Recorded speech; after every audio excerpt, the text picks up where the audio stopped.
नमस्कार सभी साथियों को, स्वागत है आप सभी का एक बार फिर से आपके अपने YouTube चैनल पर।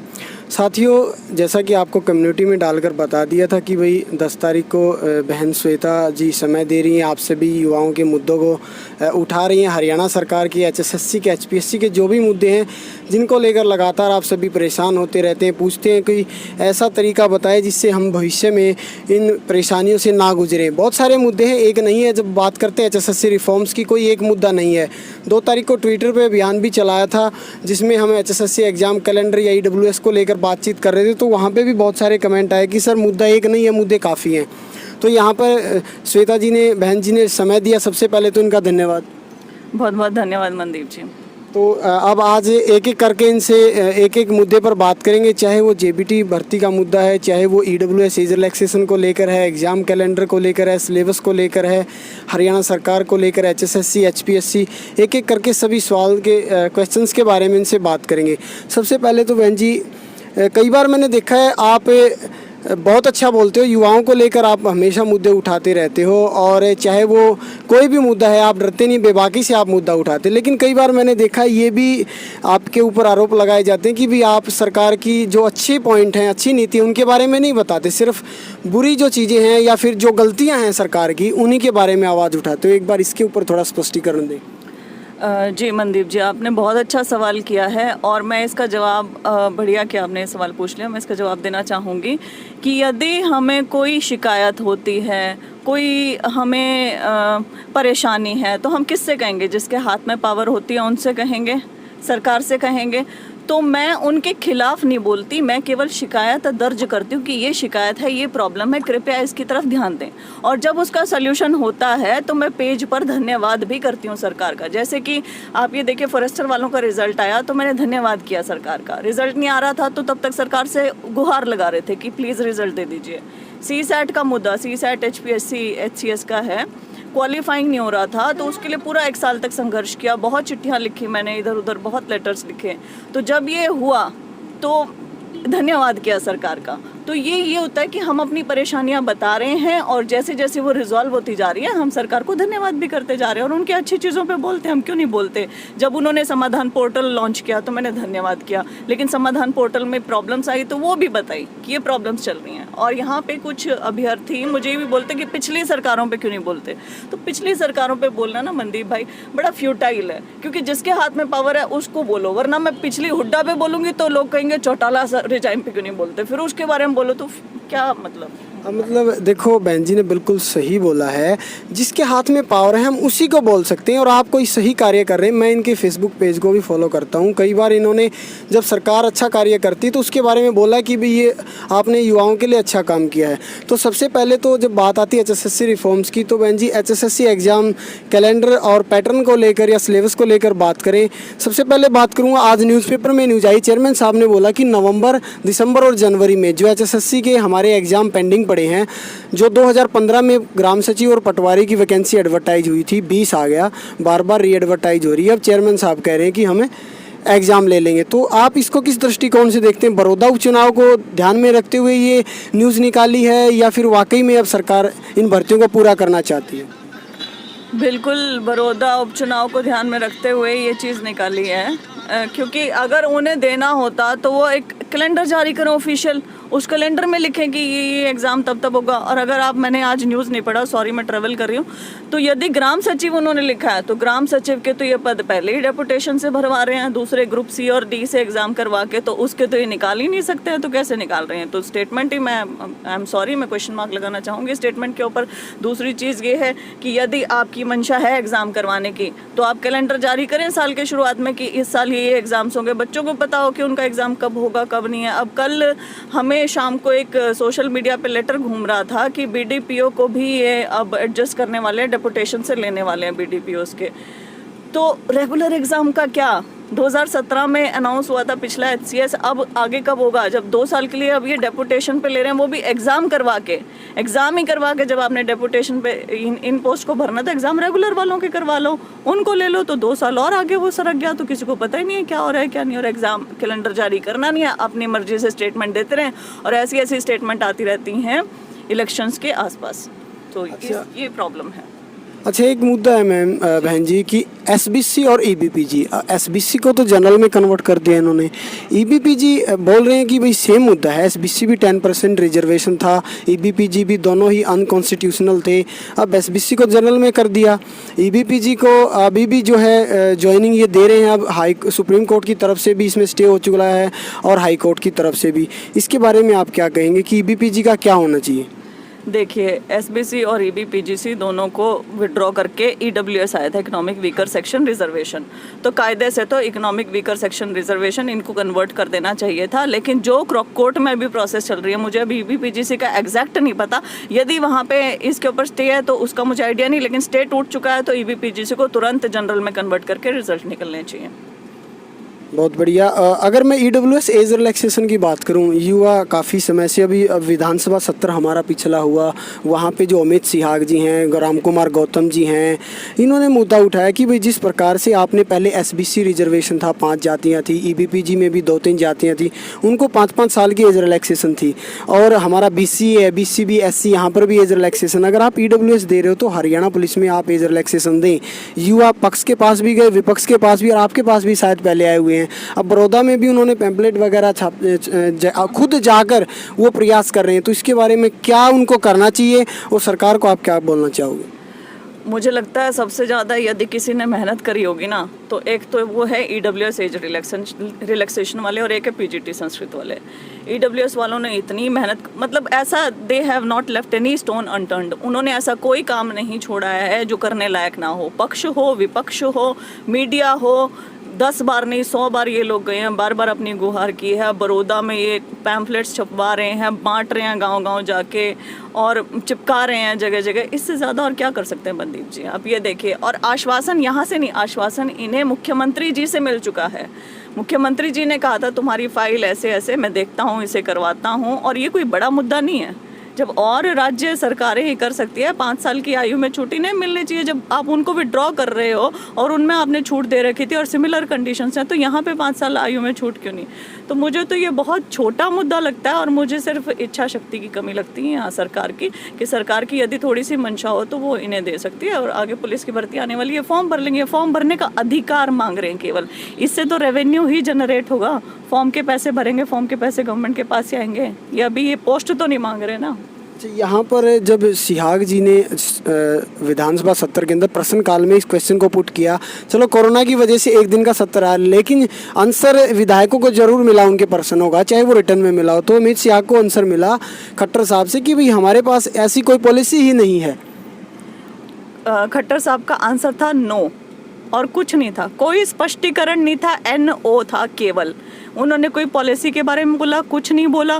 पॉलिसी की यदि हम बात करते तो और राज्यों में भी आए हुए हैं, वहाँ पे कैसे आ गए?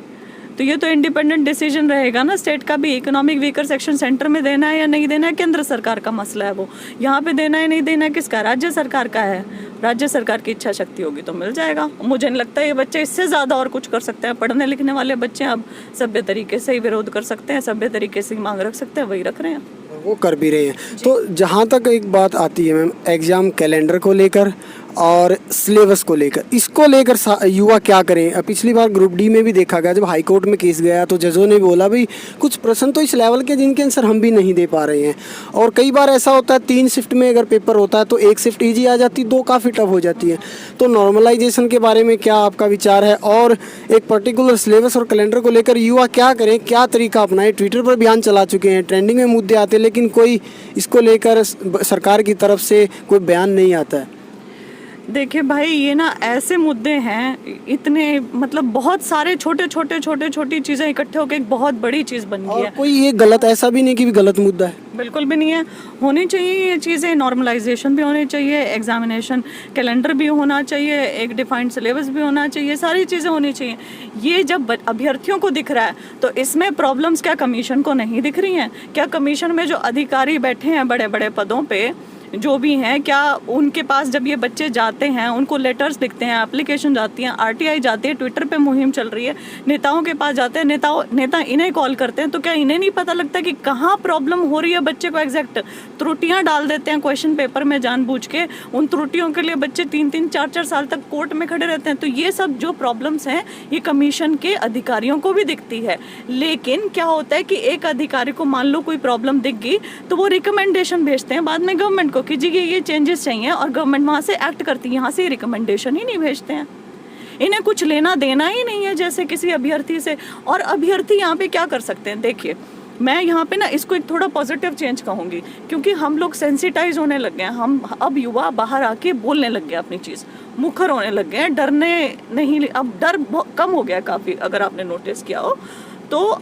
जब ये पॉजिटिव चेंज आया तो हम बार बार जो मांग करेंगे और बार बार प्रेशर डालेंगे, चाहे वो सोशल मीडिया के माध्यम से, चाहे वो ग्राउंड पे जाके, चाहे इलेक्शंस के टाइम में इनके खिलाफ वहाँ पे जाके खड़े होके काले झंडे इनको दिखा के, या फिर बड़े ही विनम्र तरीके से अपनी मांग बार बार रख के, तो मुझे लगता है कि चीज़ों में बदलाव आएगा, और बदलाव का ये चक्र धीरे धीरे घूमने भी लगा, एंड आई एम श्योर कि धीरे धीरे ये चीज़ें होंगी, ठीक होंगी।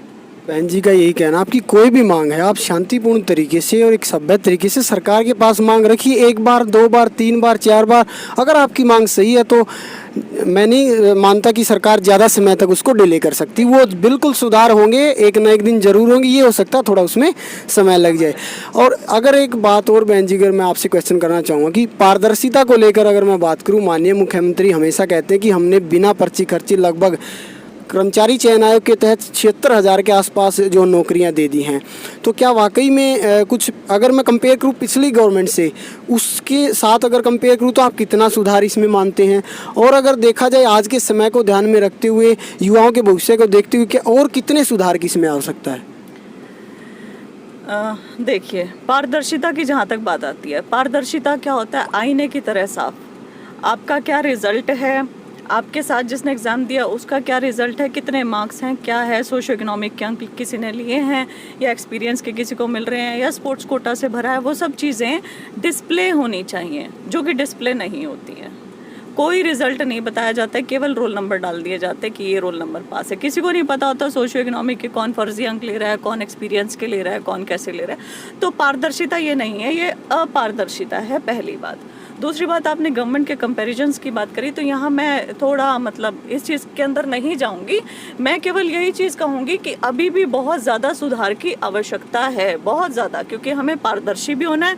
हमें जितनी त्रुटियाँ हैं, हमारे क्वेश्चन पेपर्स में प्रॉब्लम्स आती हैं, हमारे जो ग्रुप डी का पेपर है वो HCS के लेवल का दे देना और HCS का पेपर ग्रुप डी के लेवल का दे देना, और इनएफिशिएंट एग्जामिनर का चयन करना, और फिर कोई डिफाइंड सिलेबस ना होना, कोई कैलेंडर ऑफ एग्जामिनेशन ना होना, बहुत सारे मुद्दे, फर्जी सर्टिफिकेट्स का बनना, बार बार सोशियो इकोनॉमिक के अंक लेना, या फिर सोशियो इकोनॉमिक के अंक जो नहीं लेने के काबिल है वो उसके अंक ले रहा है, या EWS में आयु में छूटना, बहुत मुद्दे, गलतियां बहुत हैं, त्रुटियां बहुत हैं, उनको सुधारने की भी बातचीत हो रही है और युवा अपनी आवाज़ भी उठा रहे हैं। लेकिन मैं प्रश्न ये कर रहा हूँ बहन जी, अगर कंपेयर करें तो क्या कुछ पहले के मुकाबले सुधार देखने को मिला? पहले के मुकाबले ये है कि इंटरव्यू में जो इंटरव्यू के मार्क्स होते थे वो अबॉलिश हुए हैं, तो वो बहुत अच्छी चीज़ हुई, और बहुत सारी पोस्ट के एग्जामिनेशन होने लग गए हैं, तो ये बहुत अच्छी बात हुई। ये 2 चीज़ें बहुत अच्छी हुई हैं। उसके अलावा हमें और सुधार की ज़रूरत है, वो हम एक्सपेक्ट करते हैं कि गवर्नमेंट, हम भी थोड़ा संघर्ष करेंगे और सामने से गवर्नमेंट भी उसे थोड़ा, आई एम सॉरी, फोन आ गया।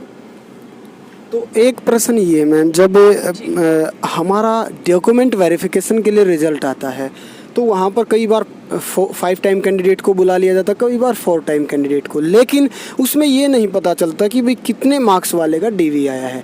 कैंडिडेट एक दूसरे से पूछ के परेशान होता, कोई कहता जी मेरे तो 50 थे मेरा तो आ गया, एक कहता भाई मेरे तो 60 थे मेरा फिर भी नहीं आया।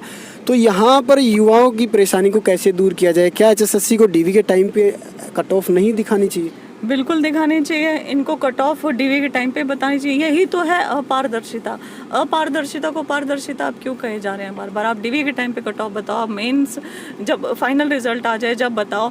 आप रिवाइज्ड की बाद में छापते हो या छापते ही नहीं हो, आप रिवाइज्ड की देते ही नहीं हो, आप उनसे एक की डाल के उनसे ऑब्जेक्शन ले लेते हो। बच्चे को ही नहीं पता होता कि उसका आंसर ठीक भी हुआ है कि नहीं हुआ है। तो ऐसी चीज़ें, और जो कमीशन को पता है हो रही हैं, तो ठीक क्यों नहीं हो रही? अच्छा, ये रिवाइज आंसर की को लेकर जहाँ तक मुझे याद है हाई कोर्ट में केस भी हुआ था। हाई कोर्ट ने बोला भी था कि आप रिवाइज आंसर की डालें, लेकिन फिर भी एचएसएससी नहीं कर रही है। फिर युवा कहाँ जाए जब कोर्ट की बात नहीं मान रहे हैं? तो आम आदमी की क्या हैसियत है? कोर्ट की एक्चुअली वो बातें मानी जाती हैं जैसे किसी को निलंबित करना हो पीटीआईज को निलंबित करना, I am really very sorry. वहाँ तो वो बहुत तुरंत मान लिया गया।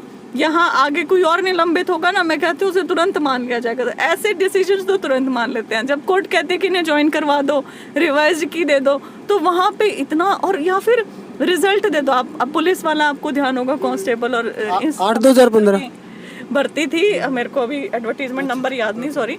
तो उसकी भर्ती में इन्होंने कहा रिजल्ट दिखाओ डिटेल्ड। तो आपको खुद पता होगा 3 तारीख 4 तारीख लगने के बाद भी यही आंसर था कि वेबसाइट क्रैश हो जाएगी जी, बहुत बड़ी फाइल है जी, और पता नहीं क्या हो जाएगा। तो वहाँ बहानेबाजियाँ चलती रहती, क्योंकि सुधार जो करना है ना, इच्छा शक्ति नहीं है उसकी, मंशा नहीं है उसकी, या फिर स्टाफ इनएफिशिएंट है।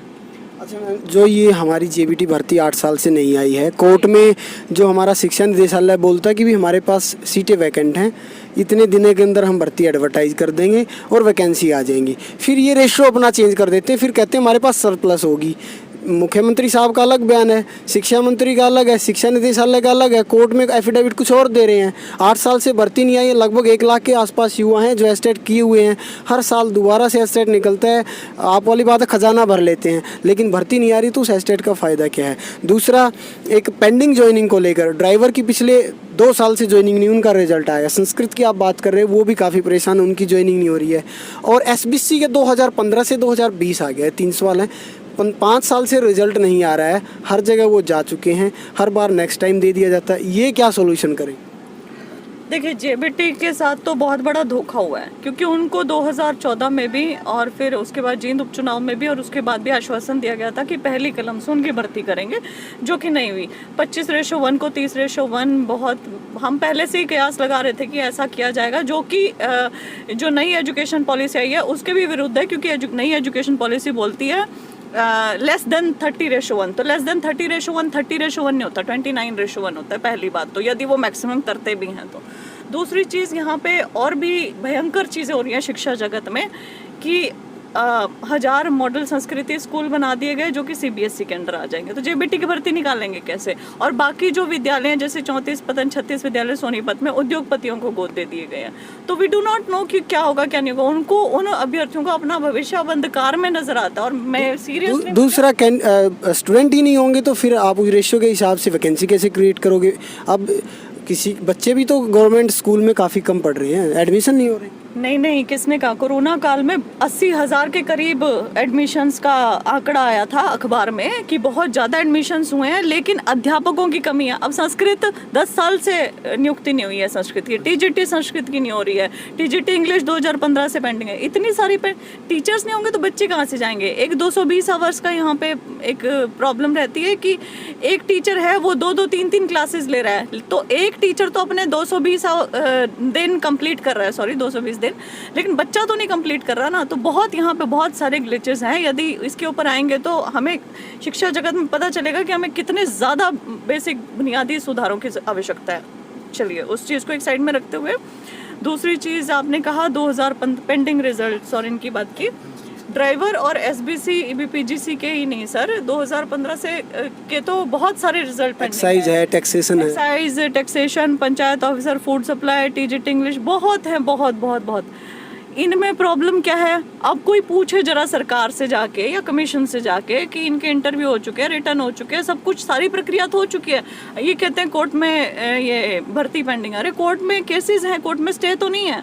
आप और भर्तियों की भी तो निकाल देते हैं। आपने ये इसका निकाल दिया फटाफट।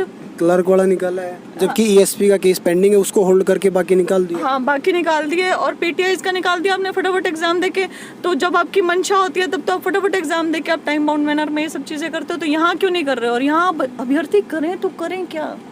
अब मैं यहाँ बोलने क्यों लगी हूँ? क्योंकि मुझे पता है मेरा सिलेक्शन कहीं नहीं होगा, मैंने इस चीज़ को छोड़ दिया। लेकिन मुझे ये है कि मैं बोलूँ तो सही कि इसका भी दुख है, इसका भी दुख है, इसका भी दुख है। पहले तो हमें खुद के अपने अपने दुख पता थे ना। आरोही का पेंडिंग है, आरोही वालों को अपना पता था, 2015 वालों को खुद का पता है, जेबीटी वालों को खुद का पता है, पीटीआई वालों को खुद का पता है, सबको एक दूसरे का नहीं पता था। वट आई डिड कि सबको पता चले कि हो क्या रहा है। और ऐसा नहीं है कि ये पहले नहीं होता था, लोग ऐसे चीज़ें बोलते हैं, पहले भी होता था, अब भी होता है। लेकिन क्योंकि पहले होता था इसलिए अब जायज़ है, मैं इस बात के विरोध में हूँ। अब क्यों नहीं ठीक हो सकती चीज़ें? अच्छा, एक मैम, जैसे पीटीआई को लेकर मुख्यमंत्री साहब का बयान आया, अब इसके पीछे की क्या राजनीति है मैं नहीं जानता, या वाकई में वो सोच रहे हैं उनके बारे में। जब तक इनका रिटर्न एग्जाम नहीं हुआ था, फाइनल रिजल्ट नहीं आया था, इन पर लाठीचार्ज भी हुआ, हर जगह इन्होंने धरना दिए। सुरजेवाला जी भी इनके बारे में बोले, उन्होंने पूरा सपोर्ट किया पीटीआई को जो बर्खास्त हैं सुप्रीम कोर्ट के आदेश को लेकर। चाहे मुख्यमंत्री हो चाहे उप मुख्यमंत्री, दोनों ने बोला कि भाई सुप्रीम कोर्ट का आदेश है, we can't do anything about that. लेकिन अब एकदम से क्या हुआ कि वो फाइनलिस्ट लगते हुए मुख्यमंत्री जी कह रहे हैं ठीक है जी, आपको एडजस्ट कर लिया जाएगा। इसके बारे में आप क्या कहेंगे? इसके पीछे क्या रीज़न, क्या वाकई में सरकार उनके बारे में सोच रही है?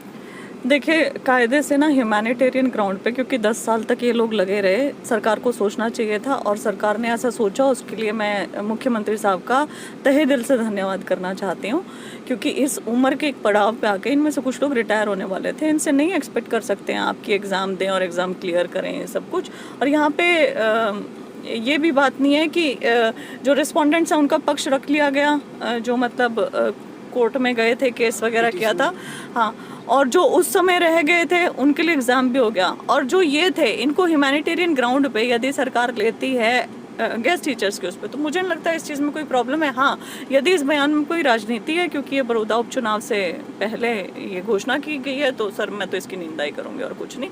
लेकिन अभी हम इसे पॉजिटिव लेके चल रहे हैं एंड मोस्ट प्रॉब्ली हम यही कोशिश करेंगे कि ये जो भी हैं ज्वाइनिंग, ये बड़ौदा उपचुनाव से पहले हो जाए।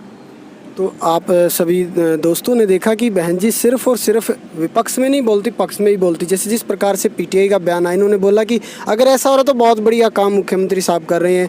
दूसरा, जो चेंजेस पिछली गवर्नमेंट से इस गवर्नमेंट में कर रही, भी इंटरव्यू ख़त्म किया, रिटर्न एग्जाम लाए, उनकी भी इन्होंने कहा कि बहुत बढ़िया काम कर रहे हैं।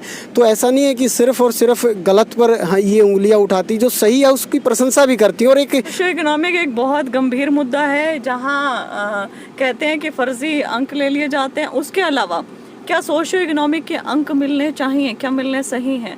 तो ये मुद्दा बहुत बड़ा रहा है और इसके ऊपर मेरा ना विरोध भी बहुत ज़्यादा हुआ है। तो यहाँ मैं केवल एक चीज़ स्पष्ट करना चाहती हूँ, आपको रिजर्वेशन एक मिलनी चाहिए, या तो आप अनुसूचित जाति के ले लें या सोशियो इकोनॉमिक के ले लें, या ओबीसी के ले लें या सोशियो इकोनॉमिक के ले लें, या आप इकोनॉमिक वीकर सेक्शन के ले लें या सोशियो इकोनॉमिक ले लें, आप दोनों। चलो बहन जी का बहुत बहुत धन्यवाद, उन्होंने समय दिया, अपने कीमती समय से निकाल कर। फिर भी अगर आपका कोई मुद्दा बचता है तो आप कमेंट बॉक्स में कमेंट कर सकते हैं, फिर कभी समय मिला तो आपके मुद्दे को उठाने की कोशिश करेंगे। आज की इस वीडियो में फ़िलहाल इतना ही, धन्यवाद।